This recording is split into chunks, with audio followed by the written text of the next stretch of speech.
Welcome to our exploration of the incredible partnership between the circulatory and respiratory systems. These two systems work hand in hand to transport nutrients, gases, and other molecules throughout your body, ensuring you stay healthy and energized. The circulatory and respiratory systems are vital in maintaining homeostasis, the body's stable internal environment. The circulatory system is like the body's transportation network, moving blood and essential materials to and from cells, while the respiratory system is responsible for the crucial exchange of gases. Let's start with the respiratory system. It moves gases like oxygen and carbon dioxide in and out of your blood. Inside your lungs, the bronchi branch into smaller bronchioles, ending in millions of tiny alveoli. These alveoli provide a vast surface area for gas exchange, absorbing oxygen from the air you inhale. This process involves the diaphragm and the muscles of the rib cage working together to facilitate breathing. Now, let's shift our focus to the circulatory system.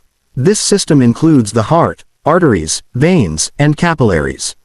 The heart acts as a powerful pump, pushing blood through these pathways to every part of your body. Arteries carry oxygen-rich blood away from the heart, while veins return oxygen-poor blood back to the heart. Capillaries, the smallest blood vessels, facilitate the exchange of gases, nutrients, and waste products at the cellular level.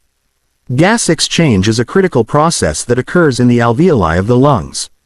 Oxygen from the air you breathe diffuses into the capillaries and binds to hemoglobin in red blood cells.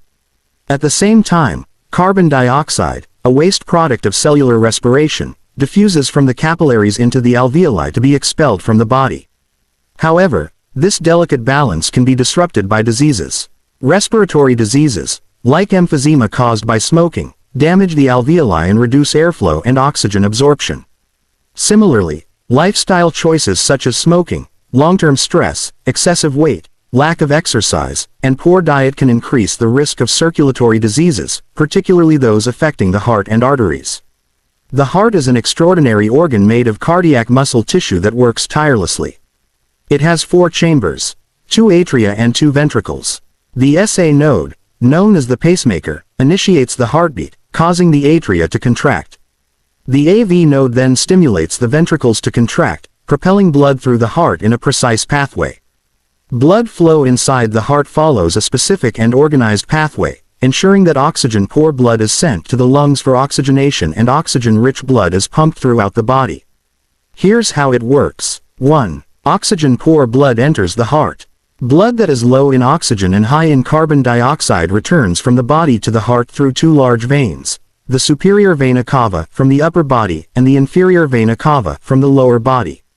This oxygen-poor blood enters the right atrium, the upper right chamber of the heart. 2. Right atrium to right ventricle. When the right atrium contracts, it pushes the blood through the tricuspid valve into the right ventricle, the lower right chamber of the heart.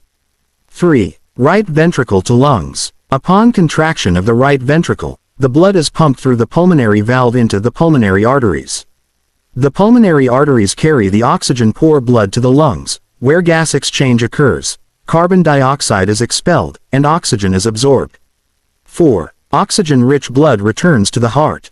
The now oxygen-rich blood returns to the heart from the lungs through the pulmonary veins. This blood enters the left atrium, the upper left chamber of the heart. 5. Left atrium to left ventricle. When the left atrium contracts, it pushes the oxygen-rich blood through the mitral valve into the left ventricle, the lower left chamber of the heart. 6. Left ventricle to the body. The left ventricle is the strongest chamber and pumps the oxygen-rich blood through the aortic valve into the aorta, the largest artery in the body.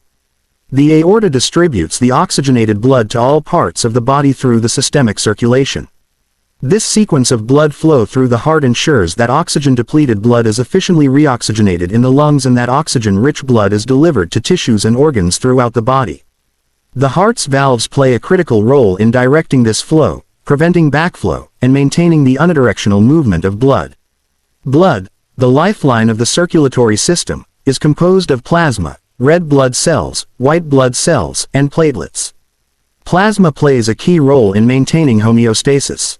Red blood cells, which make up 40–45% of all blood cells, carry oxygen, while white blood cells fight pathogens. Platelets help form clots to control bleeding. The bone marrow is responsible for producing most of these blood components. Together, the respiratory and circulatory systems ensure that every cell in your body receives the oxygen and nutrients it needs while removing waste products efficiently.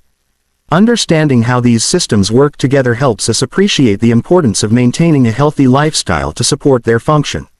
Thank you for joining us in this journey through the circulatory and respiratory systems. Stay curious, stay healthy, and keep exploring the wonders of your own body.